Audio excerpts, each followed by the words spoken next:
Hello and welcome to the podcast that we were originally going to call. We don't know what to call it, so let's call it this podcast. But apparently that's too long, and so the YouTube naming thing just cuts off when we try to add it to lengthy movie titles. So I being the magnanimous and pragmatic genius that I am, came up with a compromise, and we're officially calling ourselves ProtoBalls Talk. He is jealous. I am jealous over the fact that you came up with that and I didn't. It's okay. Peasants aren't supposed to think. It's okay. I'll just murder you in your sleep and absorb your power. That's how that works, right? Oh, I didn't know you were Boo. but all that aside, you're probably hearing the sound of the air conditioner. We're not gonna turn that off in this video because it's friggin' hot out. It's like I think it's like 95 and 70% humid out. Very hot out. Not to mention that I feel bad for everybody who had to go to the parade. Yes, there was a parade in town. It's a national holiday over here for us. Basically. In this one town that we live in. But yeah, anyway. Today we're here to talk about Star Trek II, The Wrath of Khan. Khan! Spoiler alerts, it's way better than the first movie. Yeah, I don't think that's a spoiler alert. All you gotta do is look at Rotten Tomatoes. This movie has like I think a 90 or something like that. It's somewhere in between an 88 and a 90. While the original Star Trek has like a 75, I think. Yeah, it's Yeah, this one is people refer to it a lot, so it did something right. It was so good. It's ingrained in pop culture right from the get-go, right from the very first scene. It has so many memorable quotes in it. It's basically a submarine battle in space, is what it is. Oh, it's great. Even he said, I can see why people consider it their favorites. Yes, I definitely. So the original cast returns. Yay. William Shatner, Leonard Nimoy, DeForest Kelley, James Doohan, everybody else, and the rest. And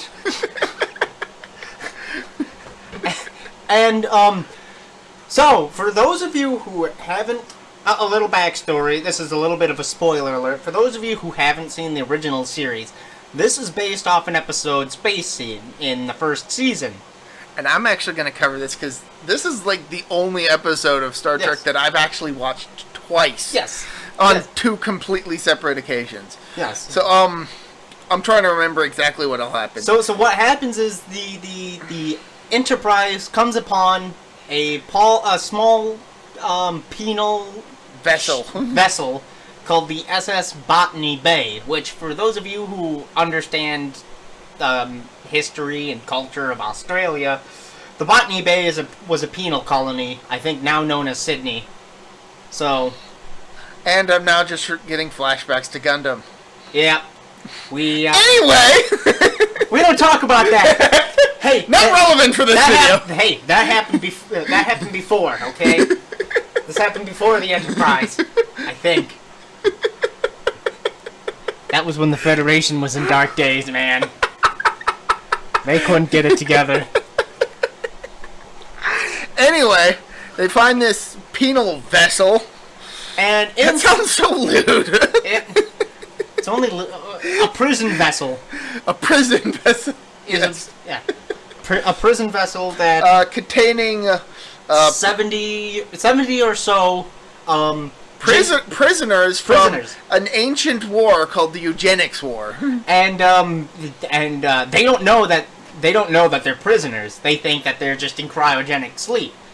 It's until they actually look up the SS Botany Bay and realize these guys are augments. Now, what augments are in the Star Trek universe are genetically engineered superhumans, basically. Hence why it was called the Eugenics War. Yeah. So these people are the products of eugenics, basically. And among them, several of them became tyrants of the world. One of which, Khan Noonien Singh.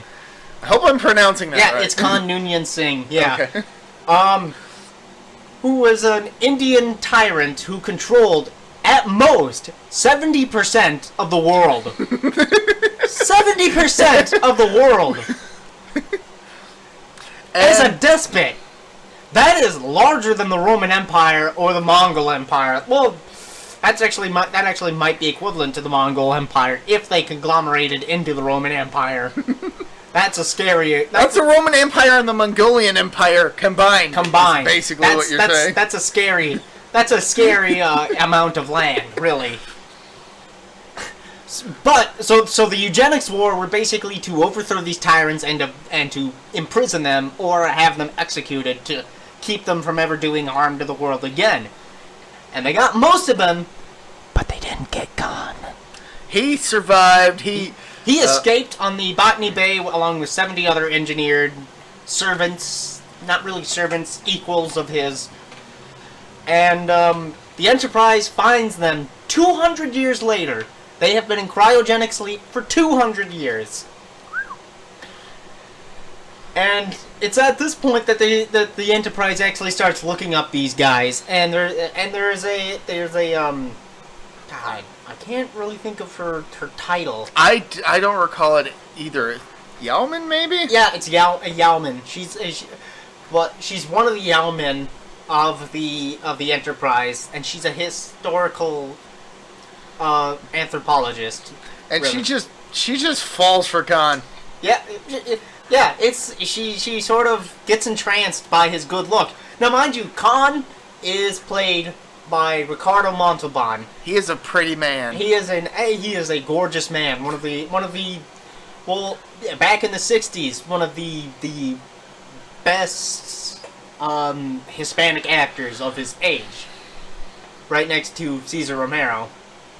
So you know, they're in good company there with Ricardo Montalban. And Montalban plays this role perfectly. He throws himself in. It's supposed to be an Indian, but they like Montalban plays it like a Hispanic. You know, he plays it as he would usually play a role. He's overconfident, cocky. He's super intelligent. He's charming. He tries to take over the Enterprise. He and his crew try to steal the Enterprise, and it almost works. They almost try to kill Spock too. And Kirk, outsmarts him.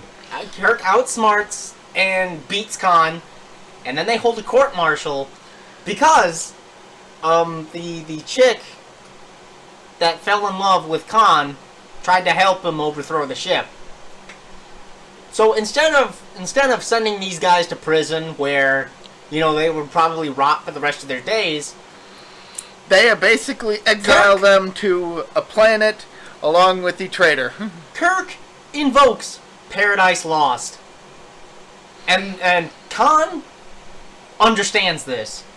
Better to rule in hell than serve in heaven. And he graciously takes that planet over prison. So that's the episode. That's the episode Space Seed. And the good episode. It's a great it's one of the best. Obviously, it was a good enough episode for them to take the villain from that and bring him back for a new movie. Which is not a spoiler when the title is Wrath of Khan. Khan's gonna be in it. What, really? God! Oh, man. You spoiled them. No, I'm joking. Shit, man, I'm sorry. I didn't know you were gonna get so fussed about this. You should have considered my feelings. I don't care for your feelings.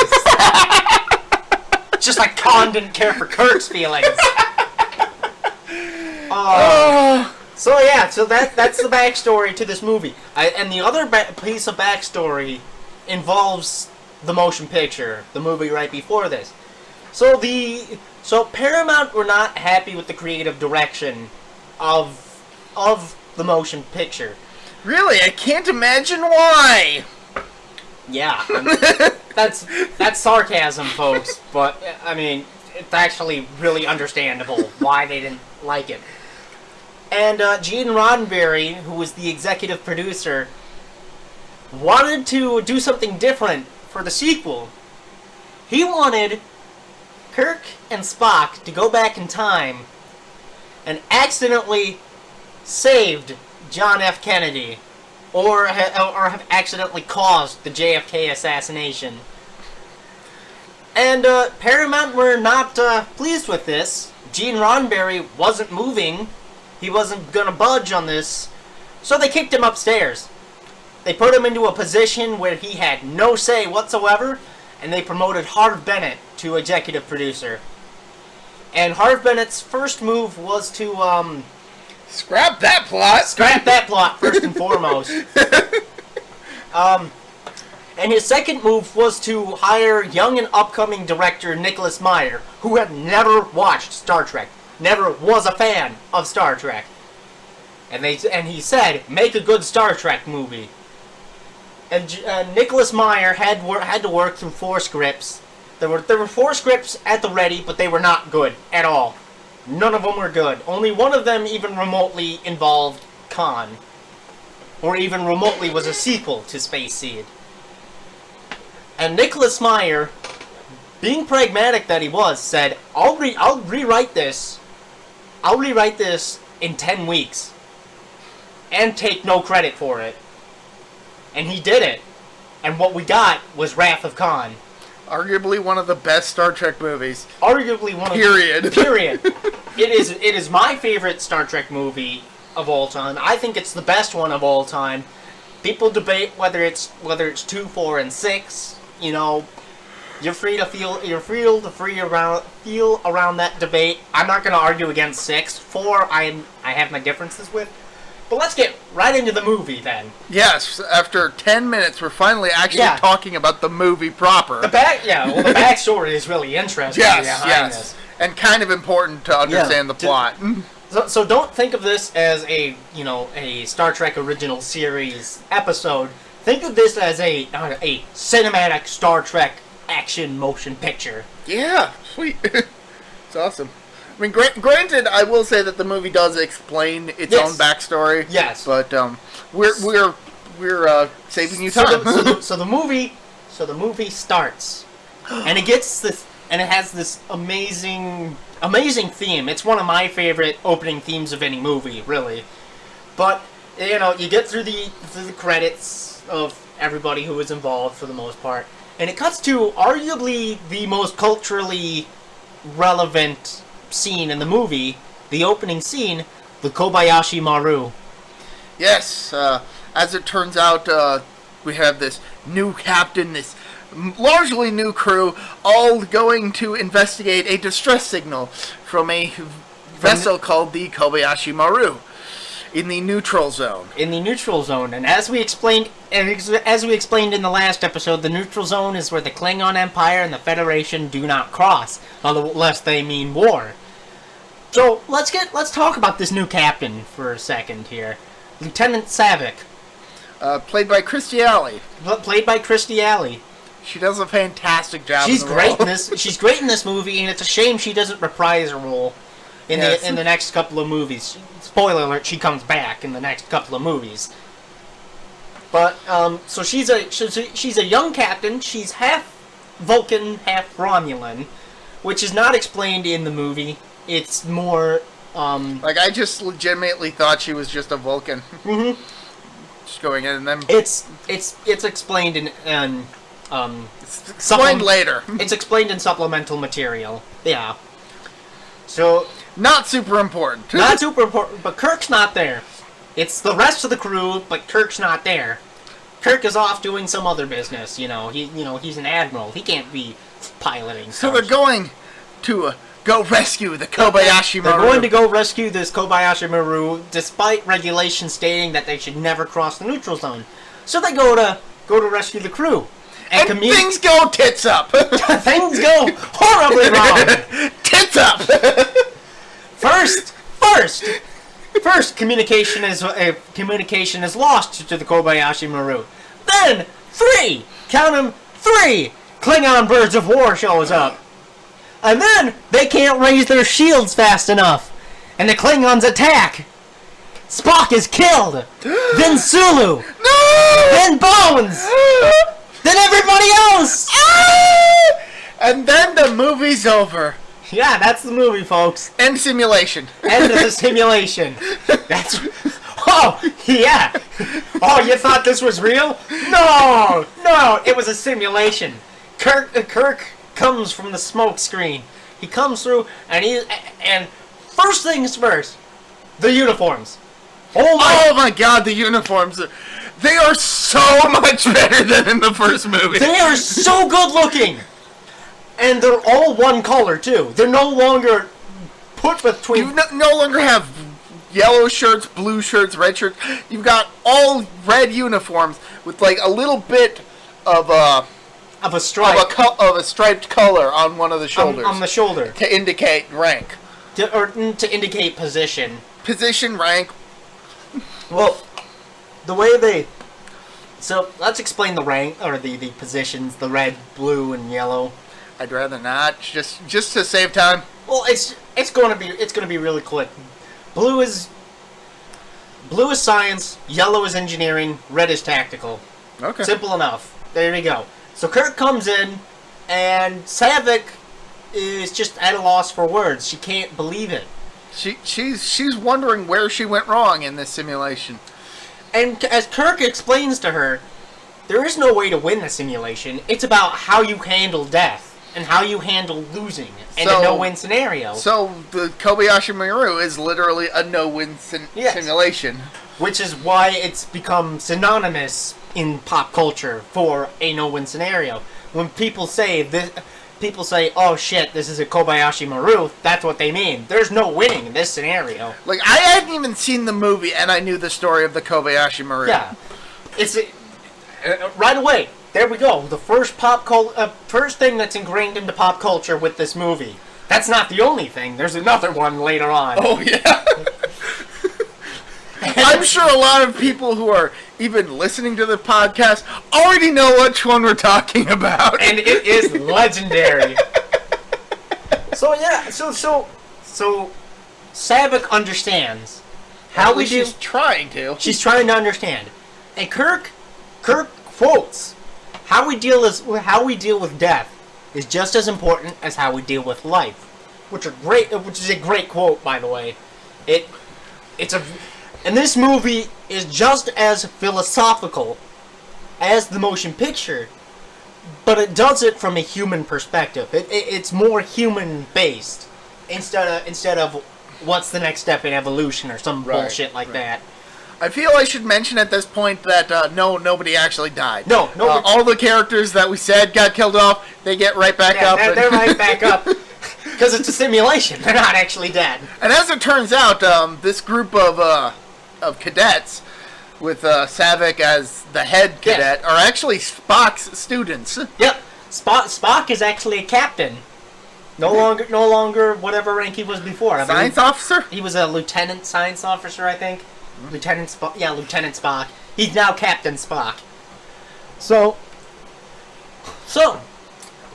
Kirk and Spock.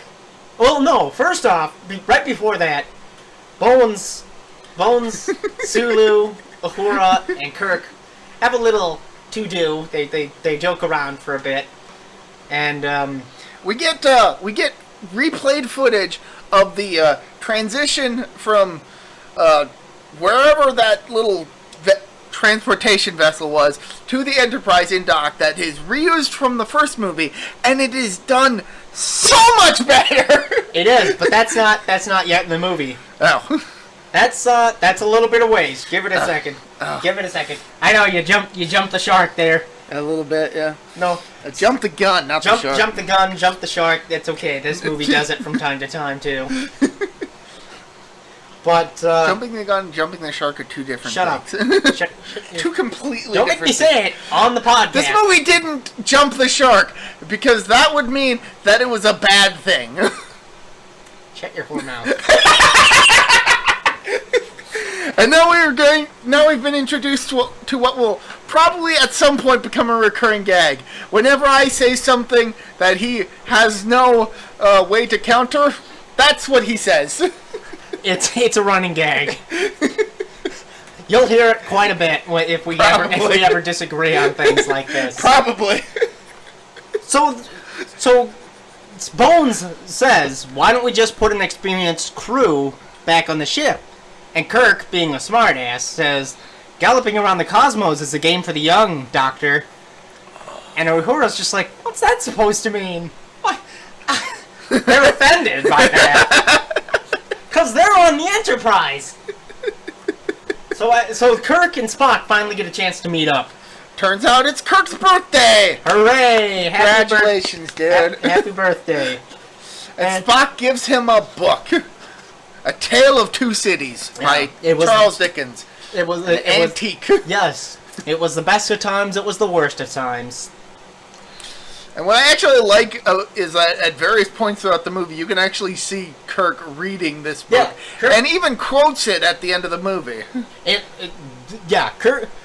Well, so Kirk and Spock, reminisce a little bit. And it's at this point we realize Kirk's really starting to look aged. Kirk's really starting to look old. He's starting to feel old. He's starting to feel old. And then at the very next scene, we get a shot of Kirk and Bones having a private little party to themselves. And with some Romulan alcohol. Romulan ale. Takes a while to ferment that stuff, and it's illegal in the Federation space. But that's okay. Bones is a doctor. He only uses it for medicinal purposes. Or so he says. Bones also gifts Kirk a pair of glasses.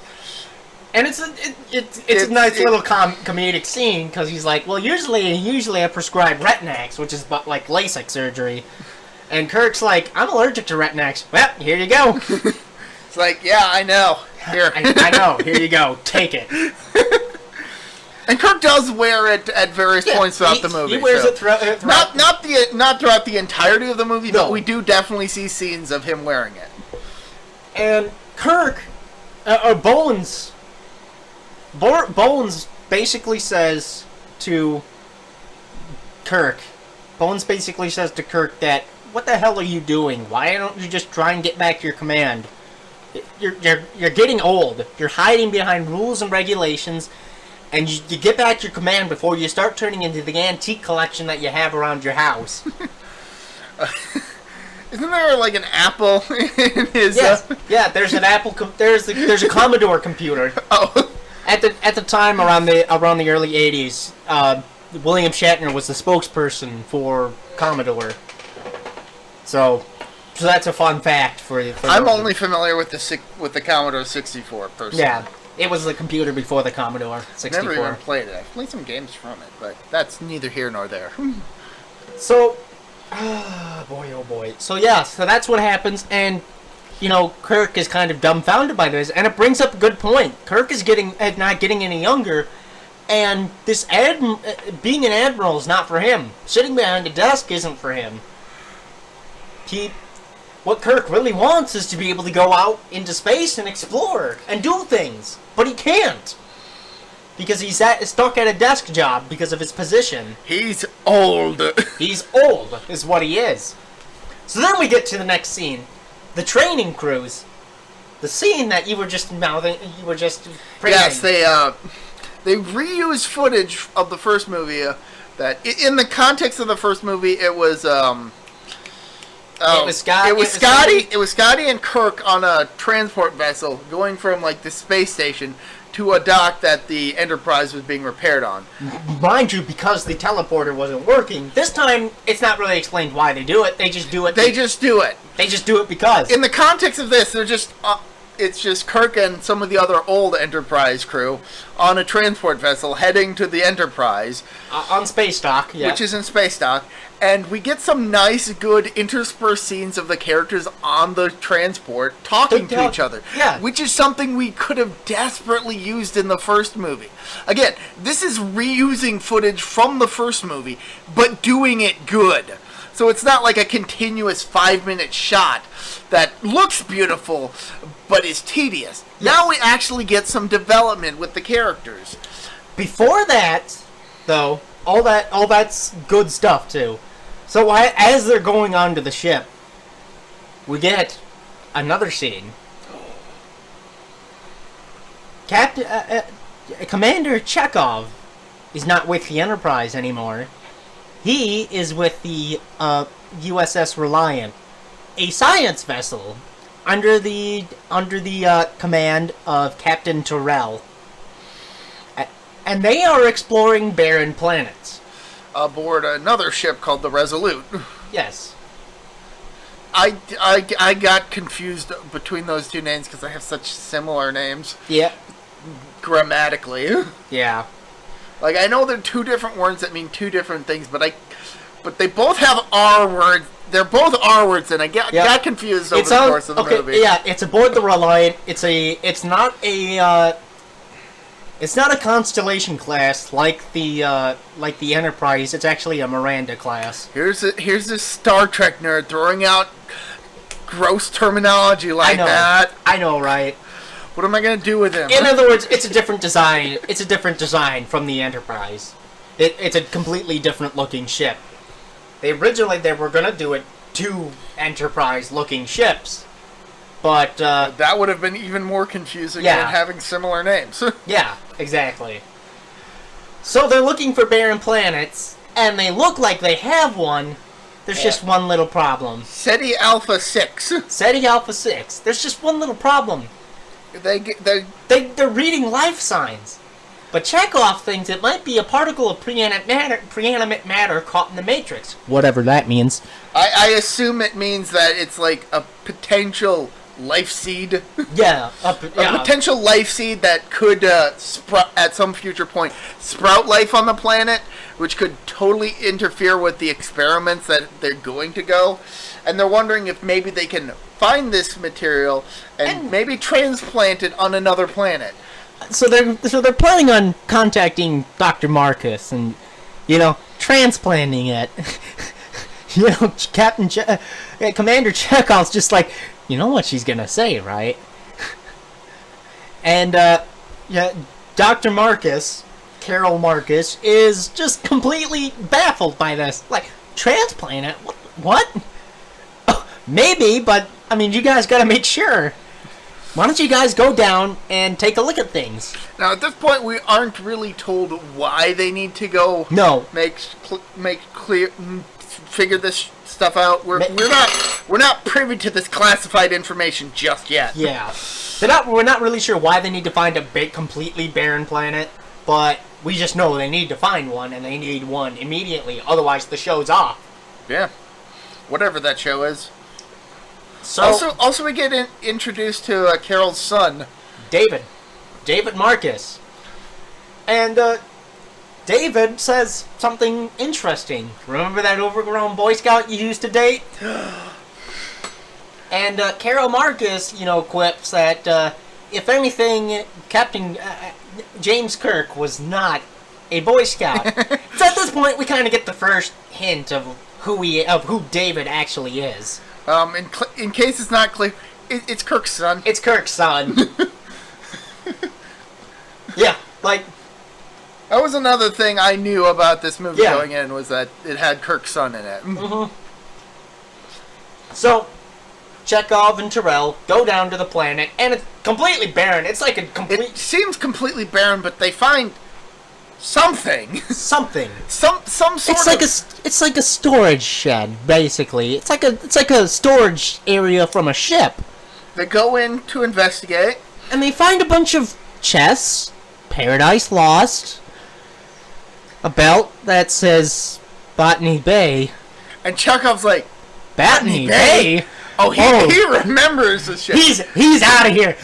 Oh God. We need to get out of here now. We gotta leave. Oh no. I don't know if they can hear you. Oh, he's gone.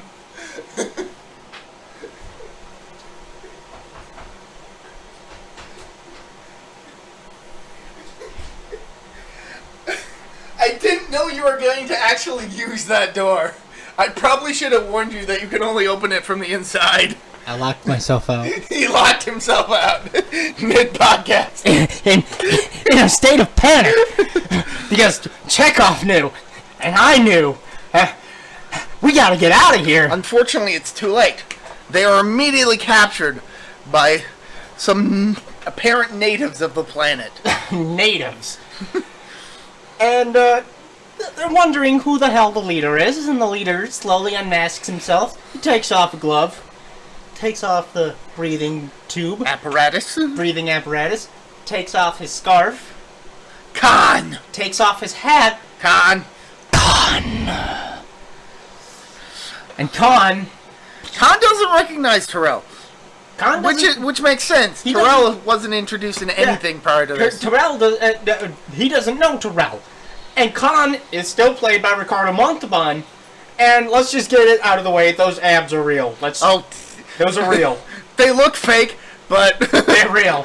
I can believe it. Ricardo Montalban worked out a lot to get this role right. So Khan doesn't recognize Terrell because this guy's never been introduced yet, but he does recognize Chekhov.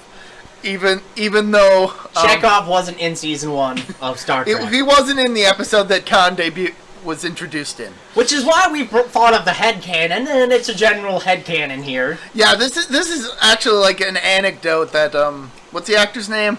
I got it. Walter Koenig. Yeah, Walter Koenig, the man who plays Chekhov. When asked how Khan would possibly recognize Chekhov, he came up with this story where at one point during the episode, Khan excused himself politely so that he could go use the restroom, but somebody was using it and it was occupied and it took a while, and when the person came out, it was Chekhov, and Khan made sure he would remember this. Also, he didn't leave any toilet paper. The monster! Khan would make sure he would rue the day that he runs into him again. Again, this is not in the movie. This was explained well after the fact. Yeah, so Khan recognizes him. Oh, I love that story. Khan recognizes him and, lambasts the fact that they were stuck here. And Chekhov basically says, well, this isn't this is SETI Alpha 6, not SETI Alpha 5. And Khan just goes apeshit on him. He reveals that SETI Alpha 6 exploded and knocked SETI Alpha 5 out of its natural orbit, which caused huge catastrophic disasters on the planet that he and his crew were left to have to deal with. This is SETI Alpha 5! Dun dun dun. And,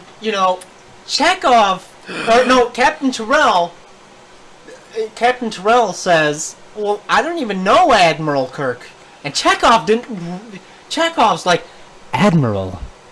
No, Khan. Not Chekhov. Khan. Not Chekhov. There's a lot of names. I'm not gonna lie. There's a lot of names in this movie and Chekhov and Khan just kind of have a very similar name. They do have H's in their name. Yes. So, no, Khan Noonien Singh goes, Admiral. Yeah, that basically becomes how he loves to refer to Kirk throughout this movie. Yeah. Admiral Kirk. And it's actually kind of the moment where he sort of suffers a villainous. No, don't worry about it. Oh, don't worry about it.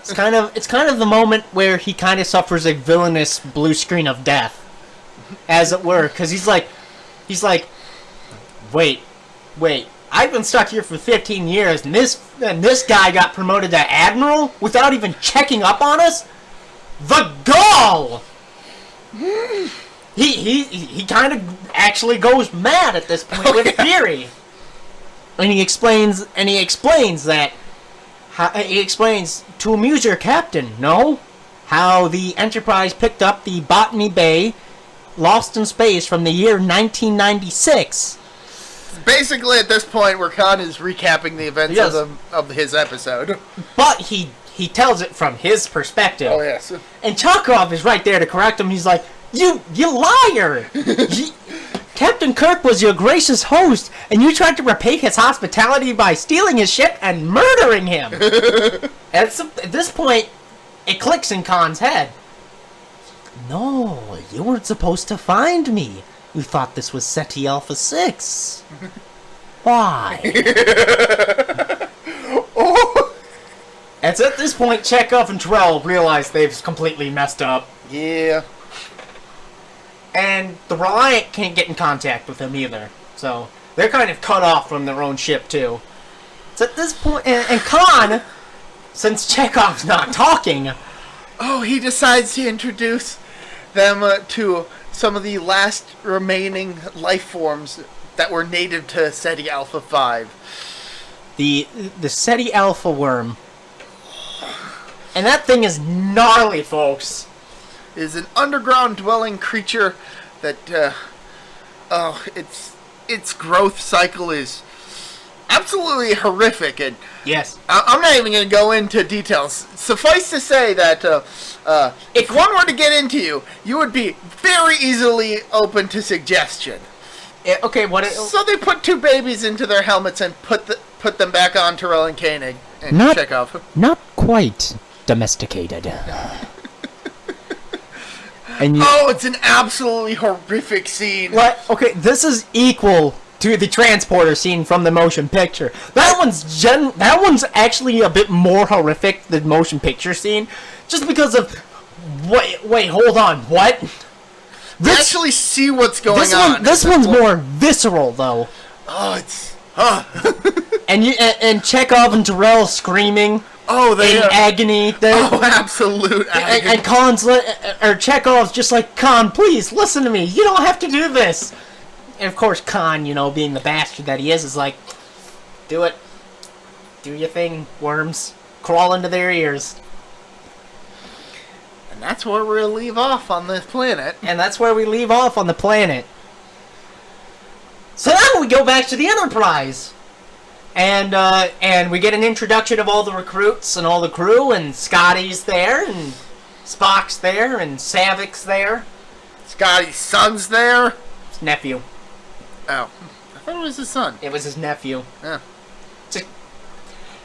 Yeah, minor plot point. Scotty's nephew is on the ship. It's never explained in the movie, except I think maybe in a director's cut. So it becomes relevant later on. But it's not explained in the movie, so it's kind of a... Peter Preston is his name. Peter Preston. And Kirk basically says, alright, let's do this tour and whatnot. And so everybody scatters to do their own thing, to go to their posts, to do their jobs and whatnot. And Savick and Spock stay behind just a bit. Because Savick is just like, so that's Kirk. So that's Captain Kirk on the Enterprise. He's so human. And Spock's just like, well, a very apt description. He is human.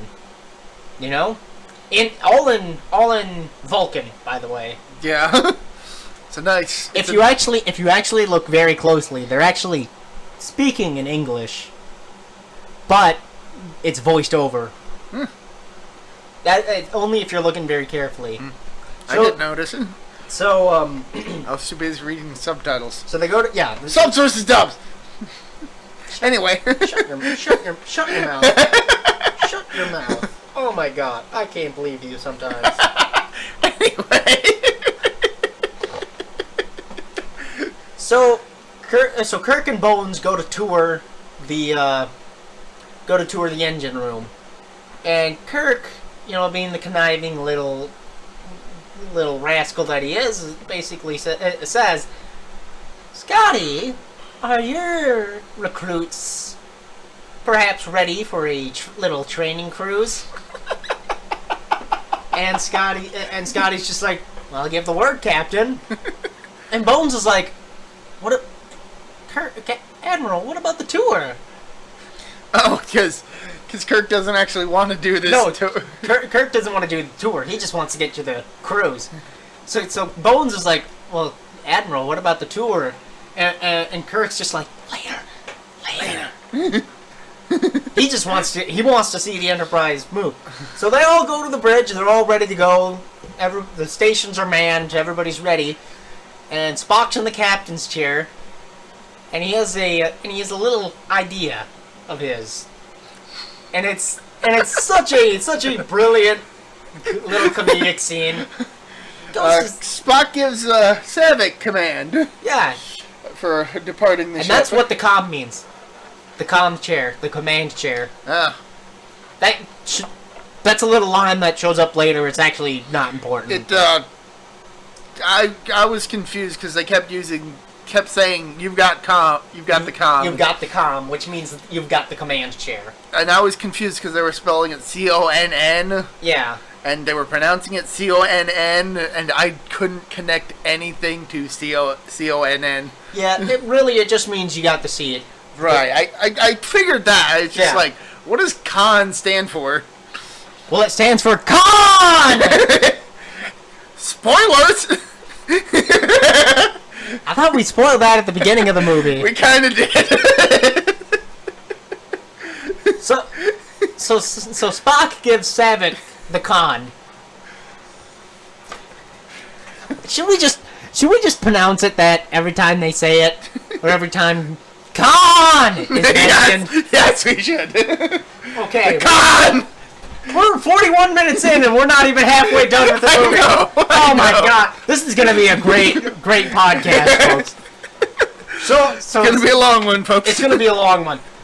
So anyway, Spock gives Savick the comm. All Savick has to do is go straight. All Savick has to do is tell him to leave space dock, and Kirk's all freaking out and shit. It's like, should we be doing this? Should we be doing this? Should we be giving command to a recruit? Mind you, Spock knows Sulu is at the helm. All Sulu has to do is go straight. Sulu doesn't have to do anything. Savick doesn't have to do anything. Spock's doing this just to troll Kirk. And Bones is in on it. Bones gets what's going on. You need an antidepressant? You need a syringe? So that's finished, and Kirk plays it off like, it was nothing to worry about. Even though he was totally worried. He was totally worried. So anyway, they're off. And so then we go back to the Resolute. The Reliant? Not the Reliant. The space station. Regular One. I get so confused with these ship names. There's 3 ships in this movie. Enterprise, Reliant, and Space Station Regular One. Regular One is where all the research team for whatever, we're not saying yet, what. But then what's a Reliant? Or am I just misremembering that? Reliant's the spaceship. The science ship. Too many ship names.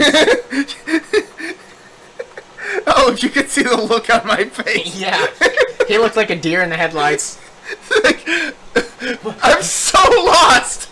Okay. Let's just get this out of the way. What ships did you think they were? I thought they were the Reliant and the Resolute. No. What it is the Enterprise, the Reliant, which is the spaceship that Khan has taken over. Okay. Spoilers. And then Regular One. The space station. The space station. Okay. I'm still probably going to get confused. Yeah, there's a little confusion because 2 are names because they didn't think this one through. And somehow I remembered a third. Yeah. Somehow. But Dr. Carol Marcus gets a message from Chekhov, a voice chat that, hey, SETI Alpha 6 is checked out. We're coming to get the Genesis. So at this point we realize, what's Genesis? And it's not explained yet. We'll explain it when the time comes. Yeah. But Regular One was not expecting the Reliant to come for another 3 months. What's all this now? Well, we're taking it. We're taking it, and we're going to be testing it right away. Under whose orders? Under whose orders?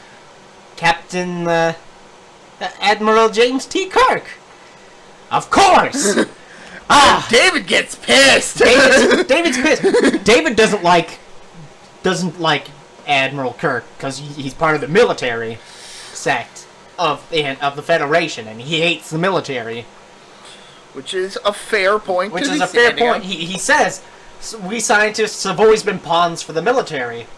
And, he's not wrong historically. Yeah. I mean, the atom bomb. Atom bomb, yep. Einstein and all that. Anyway. So they hold a private meeting. And they're trying to think to themselves, what the hell are we going to do? Reliant's coming. And Carol is reluctant to accept that Kirk made the order. That doesn't sound like Kirk. Kirk's not a backstabber. So she tries contacting him. Terrible interference. Terrible connection. They get like a few words between each other before everything just cuts out. I mean, goddamn, Kirk's phone is terrible. No service whatsoever. No bars. No. The connection is actually being jammed. The connection is being jammed at the source, which means Khan's already there. And Kirk, and after the voice message, Chekhov tells Khan, because it's prone to suggestion and all that. Oh yeah. Chekhov was not able to keep it to himself. That you got, sir. You do realize, and he calls him sir, and other names like Your Excellency and whatnot, because of course Khan would. Of course he would. Chekhov's like, you do realize they're gonna try and contact Kirk, right? Khan's just like, yep. He smiles and nods. He like, that conniving. One thing. It's like he was planning. Khan is such a great villain. Oh my god, I love him. He's so good.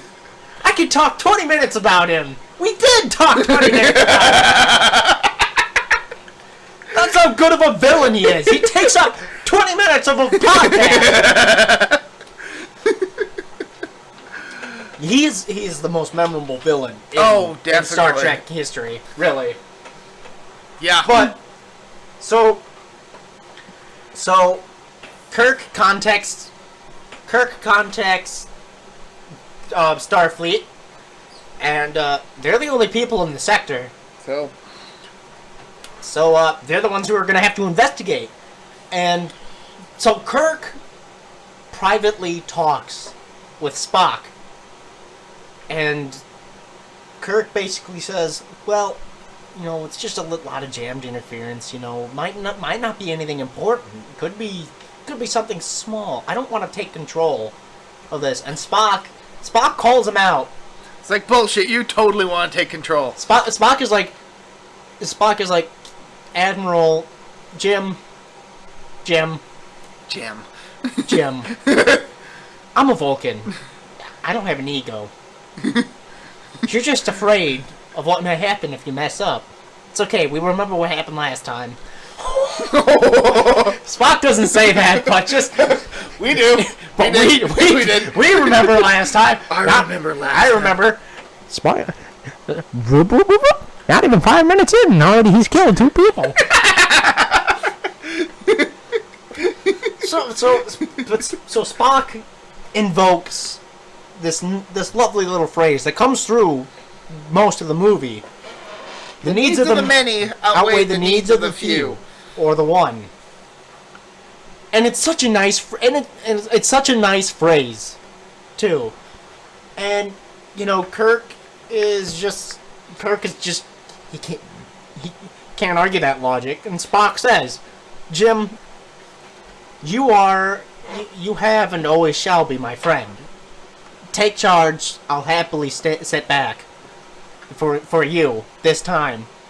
So Kirk announces that he's taking over the ship, and we're going to Regular One because there's a situation brewing there. I'm gonna have to ask all the recruits to grow up a little faster now. And the recruits are like, wow, so manly, such manly tears. Oh! And now I'm just imagining Kenshiro. As well I should be. Yeah, as you should be. Manly tears are Kenshiro's calling card, after all. That and making people's heads explode, but that's neither here nor there. That's a reference to Fist of the North Star. We recommend you watch it. Seriously, go watch it. If you're into violent anime like Dragon Ball Z. But probably skip Fist of the Blue Sky Regenesis. That show is shit. Well, they wouldn't have gotten that far if they haven't seen Fist of the North Star yet. Anyway. So they're off to Regular One. And they get there. But they're met with Reliant halfway on their intercept course to Regular One. And they can't contact them. Well, they're not responding. What's the damnedest thing? Why aren't they responding? And Lieutenant Savick has the like halfway. No. He moved my mic. So it could be halfway between us instead of just immediately in front of your steal that mic back. It is your mic. Savick. This is the jokiest episode, but we're having such a ball about. We're having fun. We're having fun because it's such a good movie. I mean, we had quite a bit of fun with the Mobile Suit Gundam movies too. Yeah. So Savick has the most wherewithal to be like, Admiral Kirk, General Order 12, in case of a non-responsive vessel within our area, and Spock cuts her off right away, which he probably shouldn't have. It's like, Captain is aware of all the protocols. Yeah, the Admiral's aware of all the protocols. And, Kirk is an idiot. Let's be honest, he's an idiot in this scene. A complete and utter fucking idiot. Because they're non-responsive, the Reliant is. And, Khan's just laughing it off. He's just like... he knows what's gonna happen. He knows what's gonna happen. We're one big happy fleet. And Kirk, my old friend, there's an old Klingon proverb that says, revenge is a dish best served cold. Which I call bullshit on. I'm pretty sure that's not a Klingon proverb. I'm pretty sure it's an Earth proverb. Suck it, Trebek. Hey, to be fair, Shakespeare is in Klingon. What? Shakespeare's in Klingon. In original Klingon. Oh. Yeah, that's a reference to Star Trek 6, where apparently Shakespeare is actually Klingon. I'm just gonna go get some water. You do that. I'll do the scene then. So Kirk is just wondering what the hell is going on with Reliant, and they say their chamber coils are overloaded, which is blocking their comm system. Spock immediately does a check and calls bullshit on that. No, that's not what's happening. Okay, well, what is happening then? Oh, they're raising their shields. Wait, what? And they're locking on targets. Quick, raise shields! Fire! Yeah, the Enterprise takes some damage. Not just some damage. It takes a lot of damage. Khan hits vital areas because he's seen the Enterprise schematics before. He cripples the ship. He cripples the ship completely. Doesn't destroy it, but does cripple it. And Kirk and crew and everybody all around the ship are just scrambling to try and get out of there because the engine room is a complete mess. It's a complete catastrophe in there. There's fire, there's smoke everywhere. Scotty can barely breathe in there. Everybody has to get their air masks and nobody's at their post. They gotta block off areas. They gotta block. Bulkheads. They gotta block off area. So then the Reliant demands their surrender. The Enterprise, and Kirk is given no alternative. Put them on screen.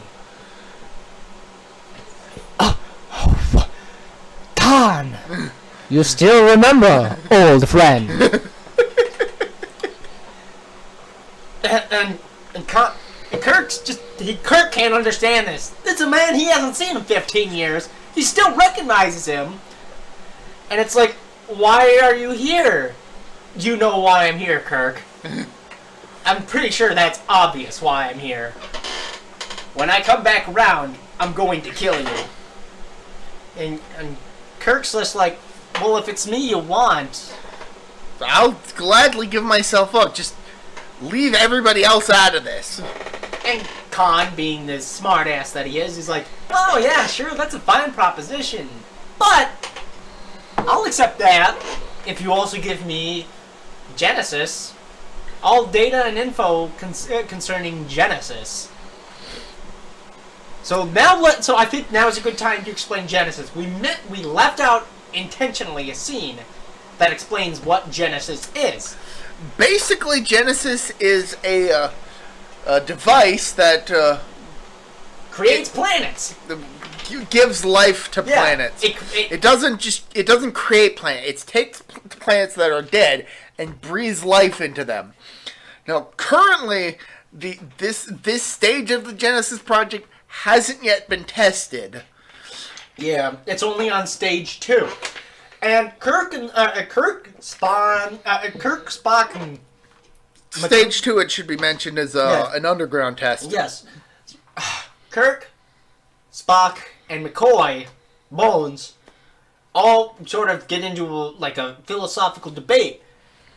McCoy basically says, well, goddamn, look at what we have on our hands. We have something that could murder billions upon billions of people just by a press of a button. Because the way Genesis works is that if any living organism got caught in the blast of Genesis, it would be eradicated in favor of Genesis' the new matrix, new life matrix for the planet. And Spock is trolling Bones at this point. He's trolling. He's like, well, as a matter of principle, it's always been easier to destroy than create. and Bones is like, not anymore. Now we got Genesis.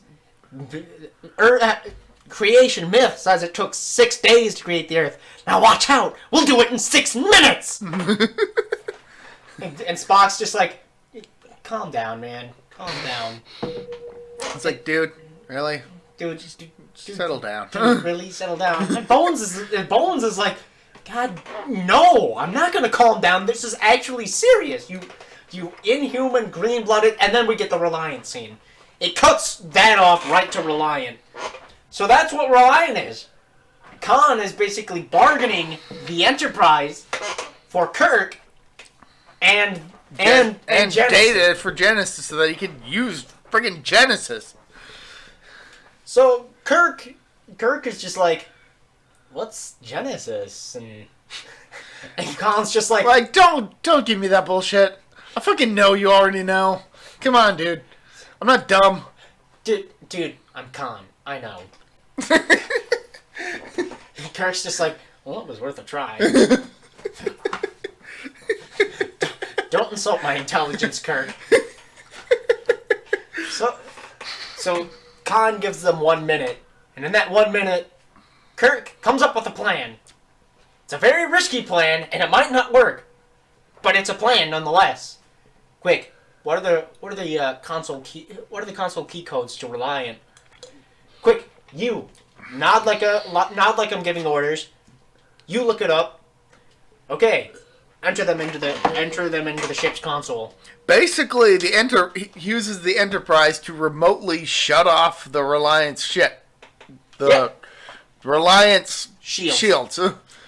And lock them out of it. And Jakeem, the helmsman for the Reliant, and Khan's surrogate son, who's another great character. He's kind of the voice of reason for Khan. I like him. He's a cool character. He's a very good character. He doesn't get a whole lot of time to shine, but you can definitely tell that he's a good character. Yes.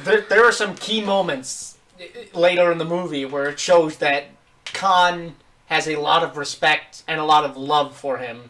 And Jakeem, at a couple moments, openly questions Khan and doesn't get murdered for it. Jakeem is one of those people who could talk sense to Khan and called Khan's bullshit. Yeah.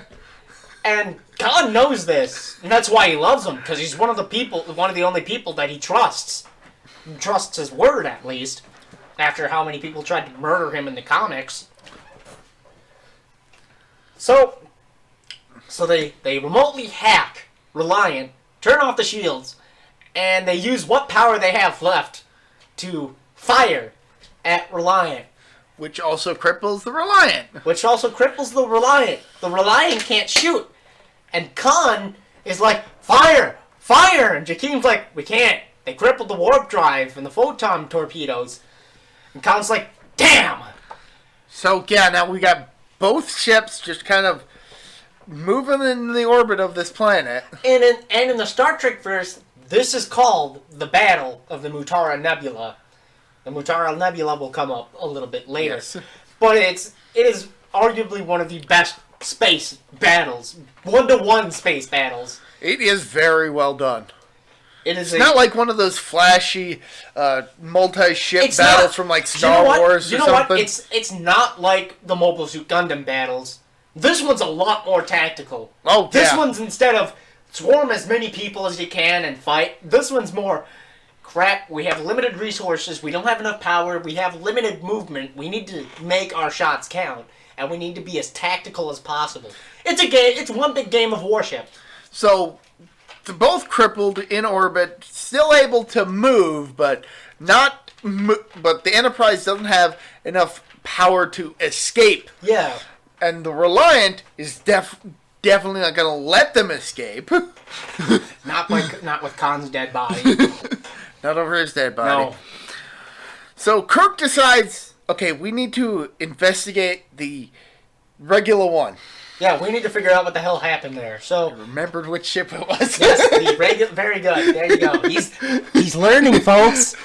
Yeah, watch out. I'll become a danger in like 20 years. Oh boy. So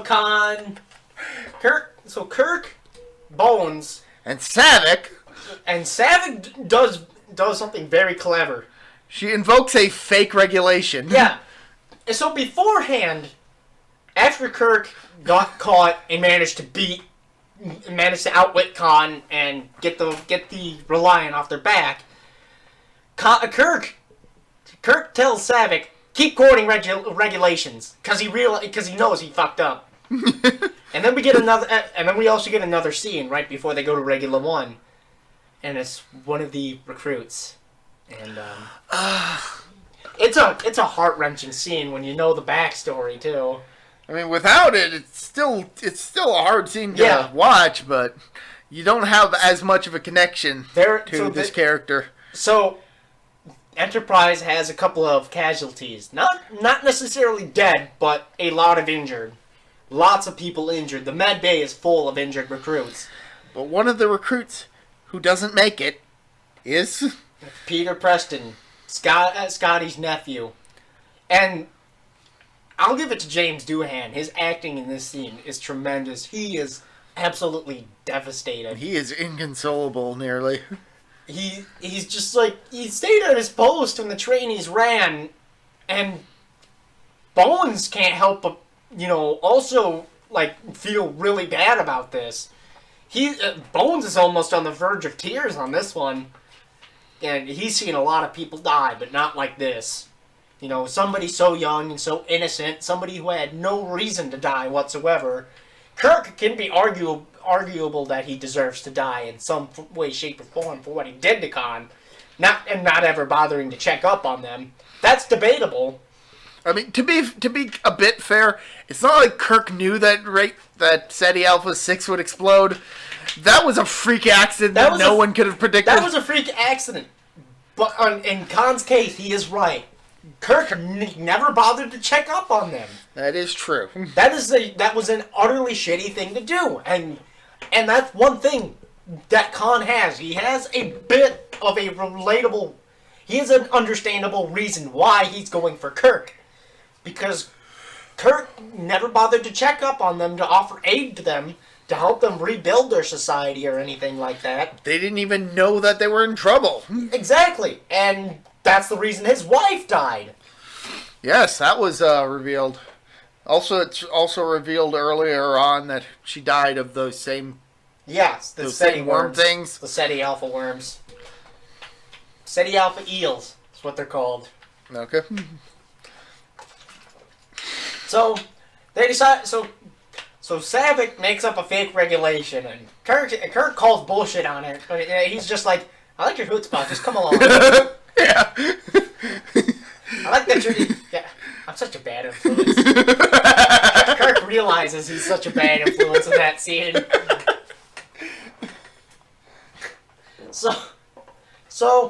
So they go down to regular one, and it's abandoned. It's seemingly abandoned. Nothing, no sign of anything. They can't find anybody. Except Bones. Bones stumbles across them. Yeah, they're actually hanging. Mutilated corpses. Not like something out of a horror movie, but definitely something that's unsettling. It's not visceral, but it is incredibly unsettling. To just see dead bodies just hanging there. Yeah. And as they're taking them down, oh, there's the AC again. Told you it would keep it on. Bones says that they haven't been dead for long. These guys just recently died, which adds a whole a bigger sort of fridge horror to the whole thing. Because imagine if Kirk and company managed to make it there just a bit earlier, even by a couple hours. So, but Savick finds finds actual life signs, living people, and they're inside a crate, and they break open the crate. Chekhov and Terrell. Chekhov and Terrell, they're back. Yay! Hey, they're not dead. And so Chekhov explains the whole parasite thing that was going on, and they're being open to suggestion, but mentions that Terrell was stronger than Khan had expected. Yeah. Psychologically, and so they were able to overcome the worms and get away. And this is just a side note. As Terrell is doing his monologue, if you watch Walter Koenig, Chekhov, in that entire scene, he does not blink. He does not blink once until Kirk speaks. I thought that was tremendous. Like, a tremendous job by Walter Koenig of basically hinting at something that we'll reveal later. At something that we'll reveal later. But Terrell basically says that he tortured these people, and he's angry at. He tortured these people, trying to get information out of them, but he had to go back to kill you. He had to go back to the ship to kill you, and he absolutely hates you. Kirk's just like, I know what he hates me for. I understand why he hates me. But they couldn't find Genesis. Nope. So they go to the transporter room out of a hunch. They find that the transporter room has been used recently, with the last coordinate still input into the computer. Exactly. So before they teleport, Kirk calls Spock on the communique and asks what the damage is. So Spock tells them, well, if we were to go by the book, like Lieutenant Savick, hours would seem like days. As it is, the impulse power will be restored in about it will be restored in about 2 days, and I think full warp speed would actually be full warp speed or something would be repaired in 10 days. So Kirk tells Spock that if they don't hear back from us in 1 hour, go to the nearest Starfleet station and tell them what happened. And Uhura objects for a second. And Kirk, wisely said, if you don't hear from us in 1 hour, there's not going to be anybody there to come back to get. There's going to be nobody to leave behind. Not living anyway. Not living, at least. So they go down to regular one, and it's kind of abandoned. It's kind of quiet. They find Genesis. They find the Genesis device. And then they're attacked! By the scientists. Yeah, David attacks Kirk. And Kirk just beats the shit out of him. It's like... uses his kung fu. And Kenner's like, no! Stop! Jim! Carol! Where's Dr. Marcus? I'm Dr. Marcus! Jim! Wait. Is that David? Oh, That's my boy? So that's... It's, not exactly a tearful reunion. No, not a tearful reunion. And David's just pissed at Kirk because he thinks Kirk killed everybody, even though he knows it's not true. He's just mad at Kirk. He's lying to himself to try and help him cope with what's been going on. And Carol is just like, shut up, David. Shut the hell up. What's going on? She's like, I know it's hard to believe, but it's not true. And Terrell, out of nowhere, says it's going to be even harder than you believe. It's going to be even harder to believe now. And he pulls a gun on them. Yeah. Also, they found the Genesis device. Forgot to mention that. I mentioned that. They found the Genesis device. Oh, did they? Oh. You weren't paying attention, because that's... I have terrible memory issues. I'm so sorry. You should be sorry. Yeah. So yeah, they found the Genesis device. What am I supposed to be sorry about? Everything. God damn it. So they find the Genesis device, and Terrell pulls a gun on them, and Khan has been listening the entire time. He hacked the communication. They didn't need to hack anything. They turned him on. Yeah. Because Terrell and Chekhov are still under Khan's control. Yeah, they're still under Khan's control. But I was saying he hacked Kirk and Spock's communication from earlier. Oh. So Khan orders Terrell to kill Kirk. And Terrell is actually lives up to the story that Chekhov had told. Yeah. About being stronger. He was strong. And he phases himself. Not only, well, okay, there's a bit of interpretation as to why he phases himself, because Khan's instructions right before Terrell phases himself is kill him, Terrell, as in kill Kirk Terrell, but Terrell possibly takes it literally as in kill him, Terrell. So he phasers himself. I like to think that he was just a bit stronger psychologically. I think that's the generally consistent story. Interpretation, yeah. And Chekhov, he ends up keeling over in pain, and the worm ends up getting out, and they kill it. And Chekhov's dead, by the way. Oh, no. Wait. Oh, no, he moved. Never mind. Yep, he's fine. He's fine. His reaction. It's like, I honestly was really hoping that they didn't just kill him off at that point. After all they did to keep him alive in the first movie, it's like, this is how he dies. Oh, no. Oh, they better not have killed him off. Is he dead? I played along with it. I was like, yeah, he's dead. And then he moved. He's like, ah, shit. He moved. He's alive. Yes. We like Walter Koenig and we like Chekhov. Chekhov's great. Chekhov's cool. He deserves to live. He's especially great in 4 and 6. Oh my god, he's so funny in those movies. I haven't watched them yet, so. You haven't watched them yet. Can't wait. So now they're. So, Kirk grabs Terrell's communicator. By the way, they killed a scientist in the struggle. I initially thought that they had shot Savick, but no, she's alive. She's alive. So I have no idea who it was they shot. Just some random red shirt. It's appropriate.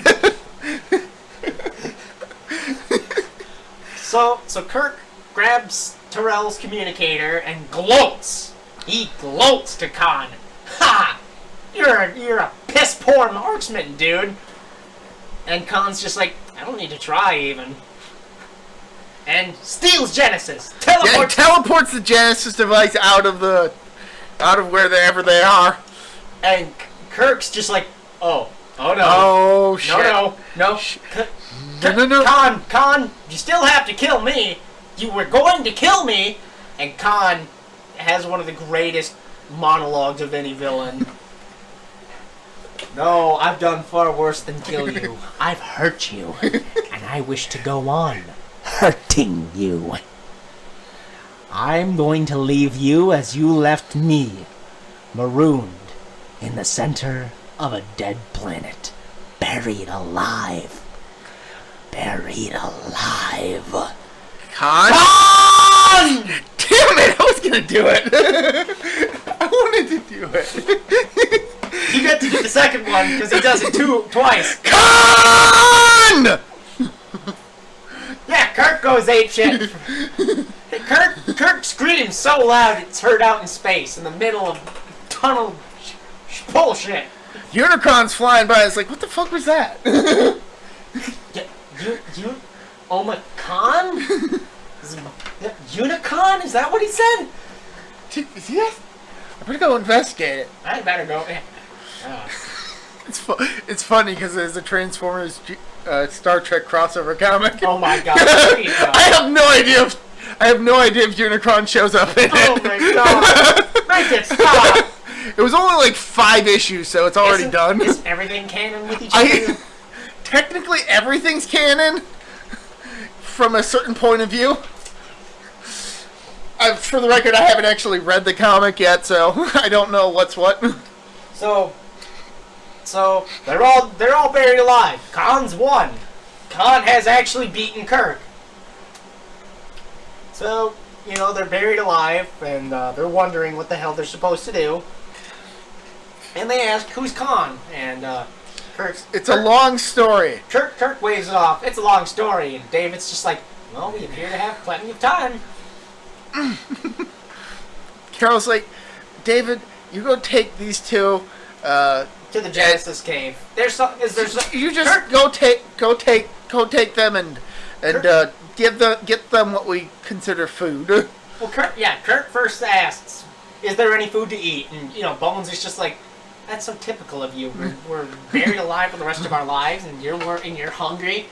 And Kirk basically says, Kirk wisely says, first order of business, survival. And Carol sends them off. Chekhov's laying down. He's still hurt. Kirk and Carol, they have a pretty good conversation. They have a heart-to-heart, and Kirk's just like, why didn't you ever tell me about him? Why didn't you ever let me, get to know him? I didn't want him to be in your world. Yeah. I wanted to keep him in mine. Yeah, she didn't want him gallivanting around the galaxy with his father. She wanted to be with him. She wanted him to be with her. A little shitty, but I can kind of understand it. Well, I mean, to be honest, Kirk's kind of a deadbeat dad. Yeah, I mean, with all the people he's probably slept with. Yeah, that's true. But Carol understands that Kirk isn't feeling himself.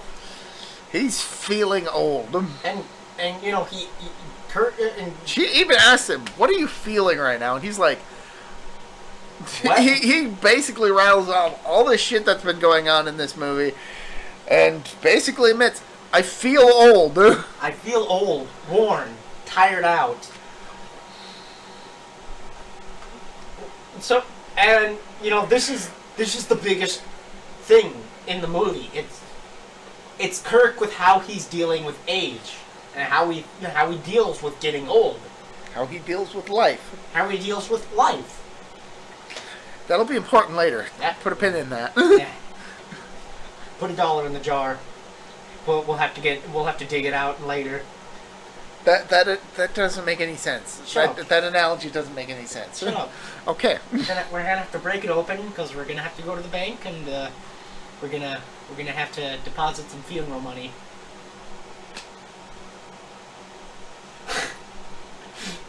Yes? People are dead. Come on.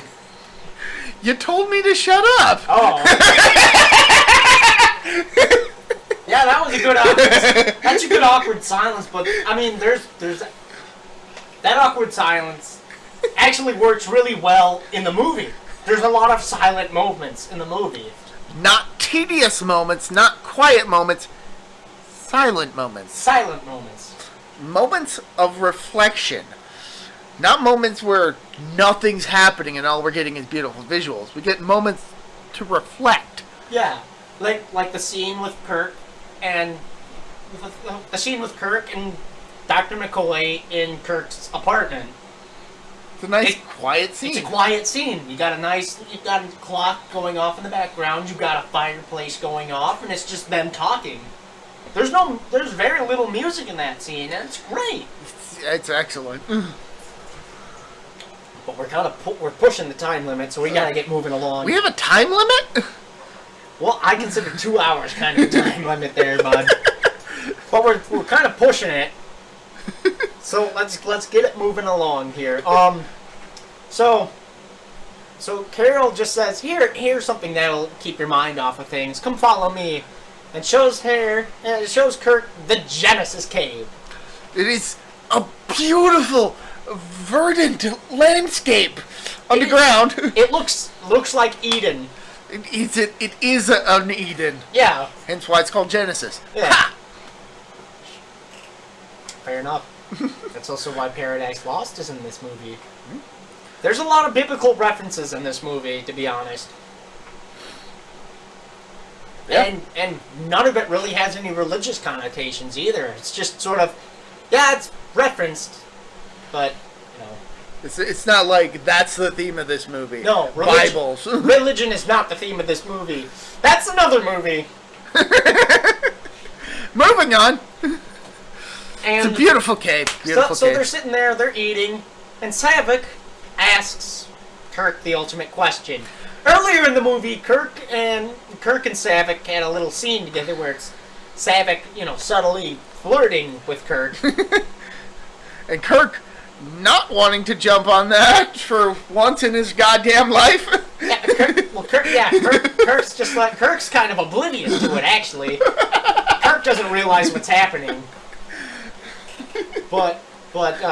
So Saavik asks the ultimate question. How did you deal with the Kobayashi Maru? And McCoy is like, you're looking at the only man to beat the Kobayashi Maru scenario. Yes, beat the Kobayashi Maru. A no-win scenario. How did he do it? He cheated. He reprogrammed the simulator so that it was possible to win. So that he could win. Got a commendation for original thinking. Which is bullshit. He would have been kicked out of the academy. That's neither here nor there, but yeah, that's just kind of what? I don't believe in a no-win scenario, and I don't like to lose. Spock, you can beam us up now. Yes, they got beamed up from the middle of nowhere. And they go back to the Enterprise. They're all beamed aboard the Enterprise. And who is it that's confused about what? Saavik's confused. She's like, but you guys said it would take days. And Kirk's like, you of all people with no regulation, no unencoded messages during an open broadcast. You lied. No, as Spock says, I exaggerated. Trolling Saavik too. Oh, he's such a troll in this movie. Oh my, he's such a troll in the rest of the movies. Oh my god, he's so great.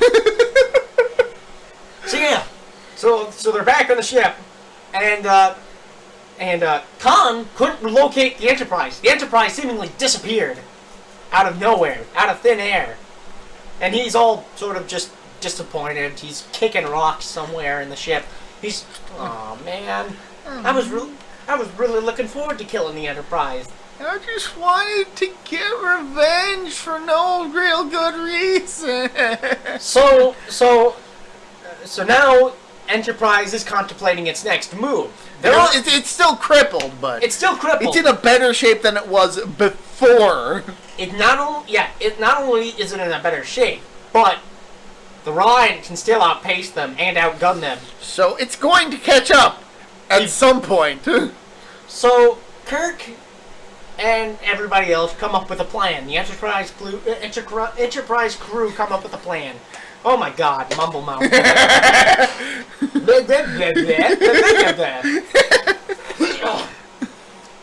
So the Enterprise crew come up with a plan. They're gonna go to the Mutara Nebula. So that's where the Battle of Mutara Nebula comes from. The Mutara Nebula is a nebula near Regular One space station, and it would put the Enterprise and the Reliant on even footing. Because it would block their visuals and it would block their visuals. Do hell with their electronics. Yeah. It would not allow them to raise their shields. Not allow them to use not allow them to use tactical vision, and it would severely hamper their visual. Basically, if they shot, they wouldn't know really be able to see where they were shooting. Exactly. And at first, they're like, "Why would you do that? That would put us in. That would be terrible." Sauce for the goose, Mr. Savick. And they refer to Savick as Mr. It's just a naval term. Don't think anything of it. She's not transgender or anything. Just not that we have anything against that. There's nothing against that. It's just that's a naval term. That's what they call her. All the women. Let's move on. All the women in the movie are also called Mr. Let's move on. Yes, that's a touchy subject. Yes, So they decide we're going into the nebula, and the Reliant just catches up to them, and the game is still afoot. Khan's excited. He finally gets to take down the Enterprise. Not realizing that they're in a better position than he thinks they are. Yeah.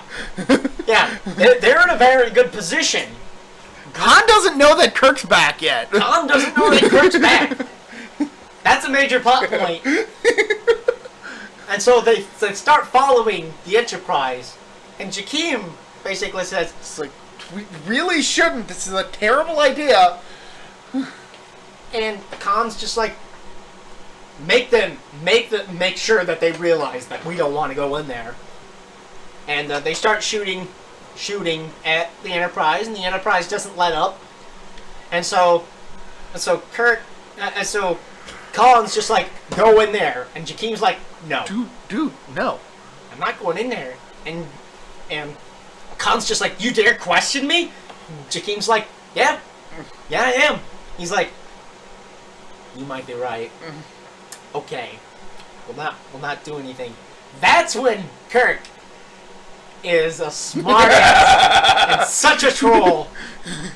Khan, I laugh at the intellect that you have.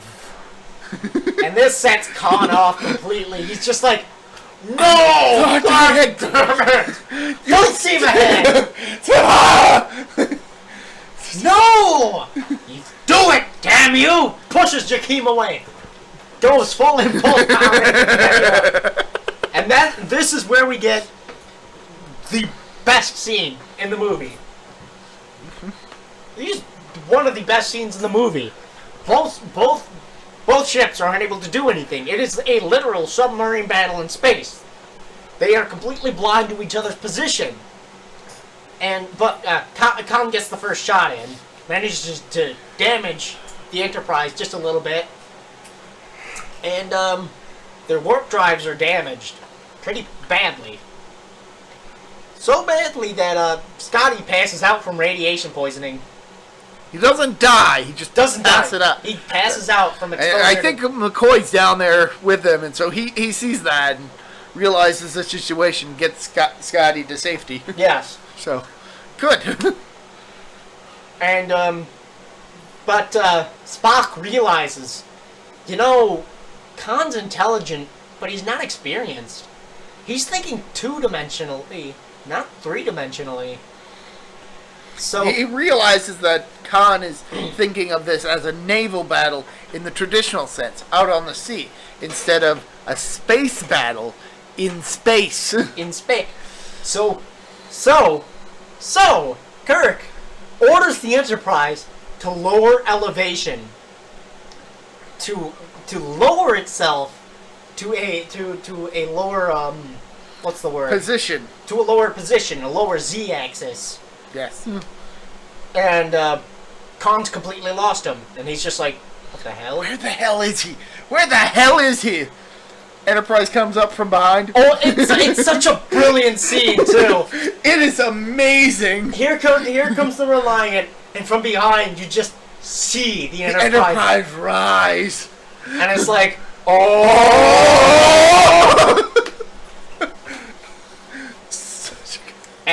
and Kirk's just like, fire! Fire! Fire! And they fire all their torpedoes, completely cripple Reliant. Reliant loses a Lose one of its legs. things. It loses a leg, basically. So it's basically limping in space. And Jakim's killed. Oh, Jakim is absolutely killed here. there's that moral compass completely gone at this point. Yeah, and Khan's actually kind of devastated by this too. He's kind of an asshole and he's insane. Absolutely maniacally insane. But he just lost a surrogate son. And he's out for blood. But he can't do anything because the Reliant is blowing up around him. So bing bang boom. Most of the crew are dead on the Reliant. That's just Khan left. And But he still has the Genesis device. he still has the Genesis device. And he quotes Moby Dick. And it's at this point Khan realizes he's Captain Ahab. He's gotten too far deep into this. He can't stop now.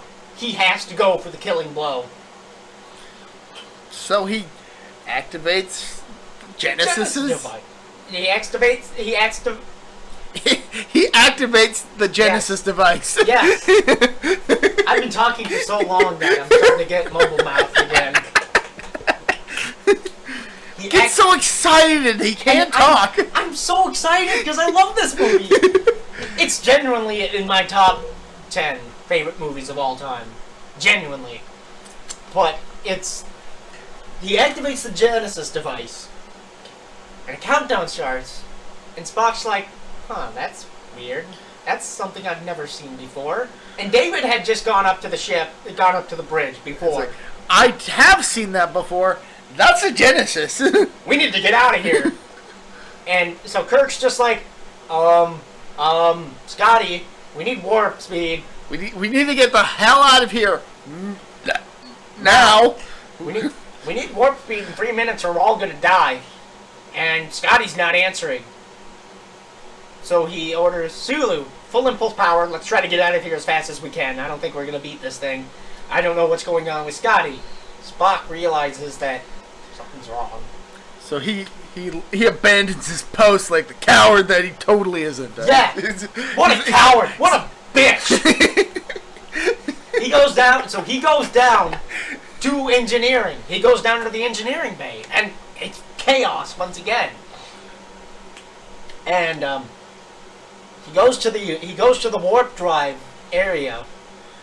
And it's closed off because it's a glass area full of radiation, Yeah, Bones is down there. He's telling him, it's like, hey, you shouldn't be doing this. It's dangerous down here. Bones is like, are you an idiot? Don't go in there. I already had to pull one guy out.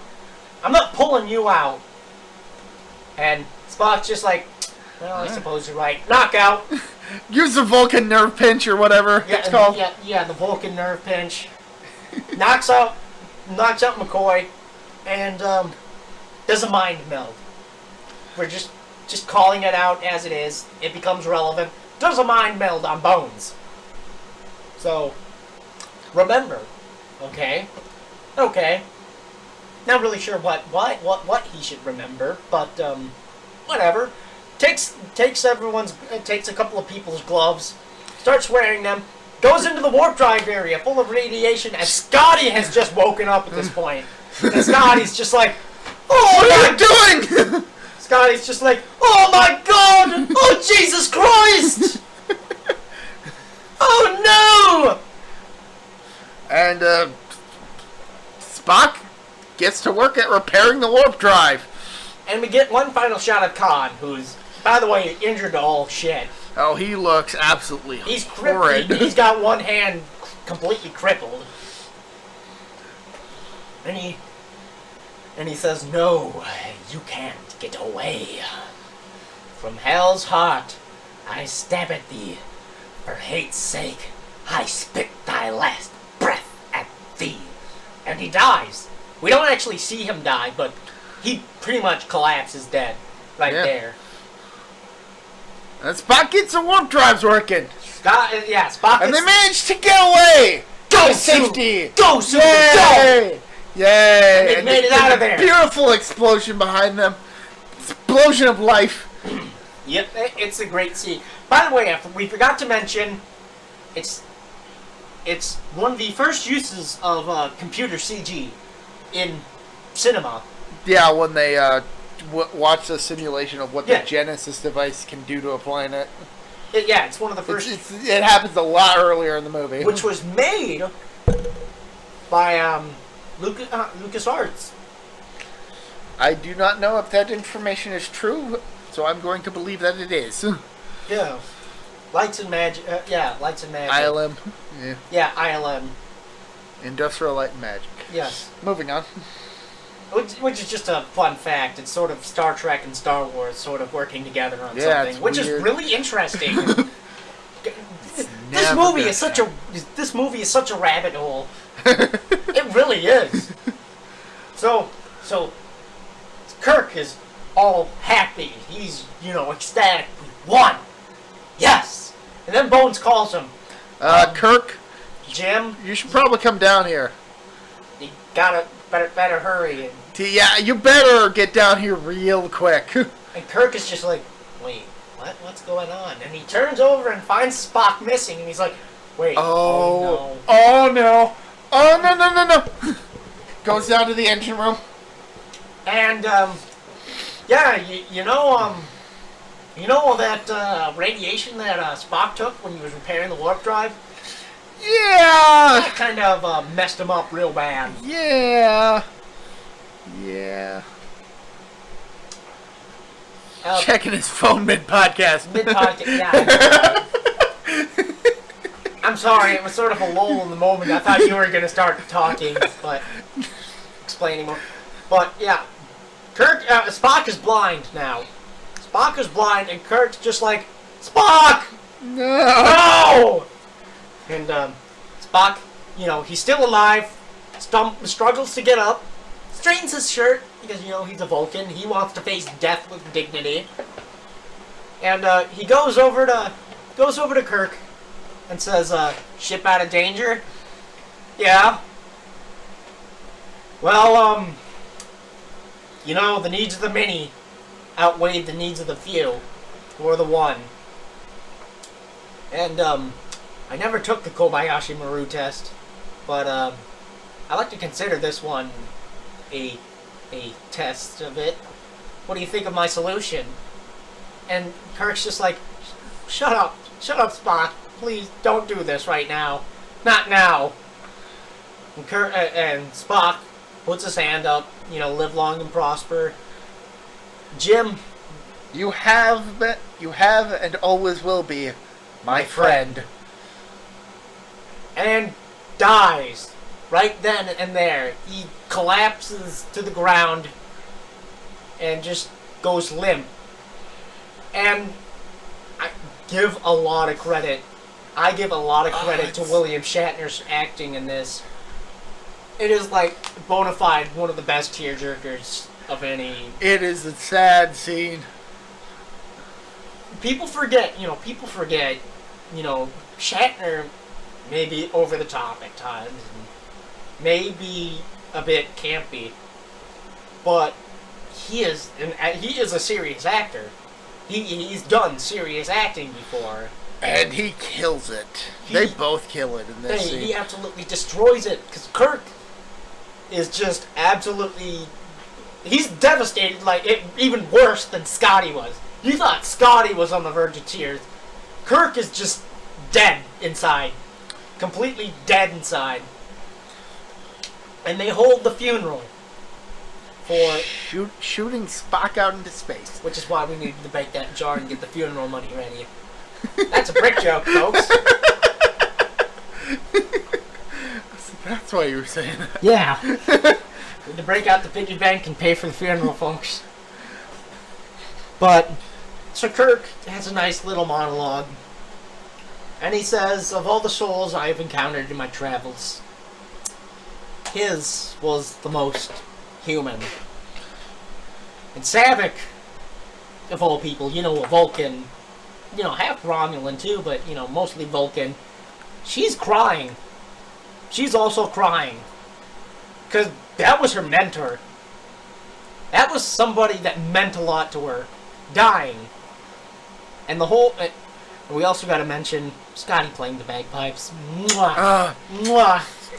It's a comedic moment in of itself. I have a fan theory that James Doohan just showed up with those and nobody could figure out why. And then he just started playing and she's like, just let him. Just let him. God damn. God damn, James. God damn, Jimmy. And, so, Kirk is in his quarters. He's reading the book. Or he's trying to finish the book, but as it turns out, the glasses that McCoy had gifted him got broken during the whole events of this movie. So... they're kind of pointless. He'll just read from afar, which is a funny moment. It's pretty funny. And then David comes in. And, they have a heart-to-heart for once. And David admits that after all that's happened, he's proud to be Kirk's son. Very proud to be your son. And then they hug. And it's an awkward hug. It's the most awkward... but it's such a touching scene. It's the most awkward, touching hug you've ever seen. Because Kirk's just like, I've never hugged you before. I don't know how it feels. It feels real. It feels real. Like a father and a son who have not talked to each other for nigh on 20 years, finally hugging it out for the first time. Oh, it's such a great scene. Sorry if I'm yawning. It's late. Very late. We might not even be able to get to the next one, but that's okay. So Kirk and everybody's on the bridge, and they're looking at the Genesis planet, which is actually the regular asteroid. But it's full of life now. Full of life now, and Kirk quotes a tale of two cities. And it's a far, far better thing than I have ever done. And I'm not really sure about the second part. I really don't remember a whole... I've never read the book myself, so I can't quote it myself. But, yeah, it's a beautiful quote that really sums up I think it's the everything. I think it's the end of the book, I think so. But it's definitely the most quoted scene in the book. Mm-hmm. And maybe if I'd read the book, maybe this movie and that book have some parallels, but maybe. I can't say that without having read the book. But, yeah, so Bones asks Kirk, you know, he's not, well, he tells Kirk, first and foremost, he's not really gone. Not in our hearts, at least. Which is a double whammy of sad, knowing, considering Leonard Nimoy has since left us. Yes, That scene really hits hard, knowing that now. Yeah, in retrospect. Because this was originally supposed to be the last Star Trek movie. This was supposed to be it, the finale to the entire franchise. But it revived it. It revived it, really. It was so fun to do for Leonard Nimoy that he regretted killing off Spock in the first place. Halfway through doing the movie. Which kind of shows you the power of good writing. And explains why the next movie has the title that it does. Yeah. But let's not get into it. We'll talk about that next time. So he asks Kirk, how do you feel? Young. Young. I feel young. I feel I should mention that there's just before this, I think just before David and Kirk have their whole heart-to-heart, I think Saavik is somebody's talking with Kirk. And Kirk, it's David still. No.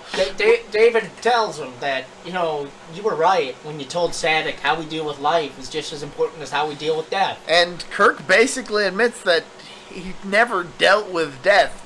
Not like this. This was too personal for him. He'd always been rather detached when the people around him die, because he's never gotten to really know the people who have died. But now that it's somebody he knows, knew that actually hurts him deep inside. Really, it's a great character moment for him. Yeah, this whole movie has just a lot of great character moments for the cast. Yeah, it's like I said, it's easily the best character movie, bar maybe 4. 4 is a tough contender. 6-2 maybe. I 5. People give 5 a lot of hate, but it actually has a lot of great character work. It's just so stupid. It's such a dumb plot. Anyway. And, so the movie makes one final cut to the Genesis planet, and it makes a shot on Spock's casket. Which I guess they shot to the Genesis planet. Yep. Well, it just happened to land on the Genesis planet, I guess. Whatever. It's there. Yeah. So then we go out into space, and we get a final quote from Spock. The opening quote from the original series. Oh, it's such good. Space, the final frontier. These are the continuing voyages of the Starship Enterprise. And that's the movie! Go where no man has gone before. Yeah, go where no man has gone before. That's the movie, You know the quote. You know it. Don't lie! Don't you lie! But that's Star Trek II, Wrath of Khan. 10 out of 10 film, easily. Oh my god. I give it a 9 out of 10, but mostly because there's other movies that he's like. In general, the space science fiction genre is not really one that I'm particularly fond of outside of extreme outside of extreme examples. Outside of Mobile Suit Gundam, really. Yeah, Gundam's pretty high on me. But Star Trek is such an example of it can work with most plots, really. But Star Trek 2 is such a great movie. It really shows William Shatner's probably best acting ever of his entire. This is probably his best acting of his entire career, because he plays it like such a tired old, like a tired captain, an old captain who wants to keep going but doesn't know how long he has left. And the death of a friend rejuvenates him in a strange sort of sense. It gives him new meaning to life. It is his Genesis device. It is his Genesis, yeah. Ricardo Montalban. We talked for 20 minutes about Khan. Just as a build-up to actually talking about the movie. Yeah, just as he's such a good villain, such a memorable villain. He quotes Milton. He quotes Dickens even. Quotes Moby Dick. Melville, yeah. Herman Melville. Yeah. I was trying to remember who wrote Moby Dick. He is the ultimate arch enemy for Kirk. I feel he could have been a better villain, but for the whole mad with a thirst for revenge, he nails. He's Captain Ahab in space. Ahab in space, which is kind of funny considering that there is a later movie where Picard is compared to Ahab. That's actually a good movie. I don't even remember what movie that is. That's not... It's a Next Generation movie. It's a Next Generation. Hold on. First Contact. I think, yeah, that's probably right. First Contact. That one's another good movie, not nearly on par with the others, with the originals. I haven't actually seen any Next Generation stuff outside. It's just stuff. Okay, it goes like this: Generations, First Contact, Insurrection, Nemesis. And Nemesis is decent. It's not great, but it killed the movies. It killed the movie business for a while. All of the movies, man. How did they come back and start making movies again? That was a dark period when no movies were made at all. Yeah, I know, right? It killed the Star Trek movie business. You got one, and shut your horse down. See, we brought it back.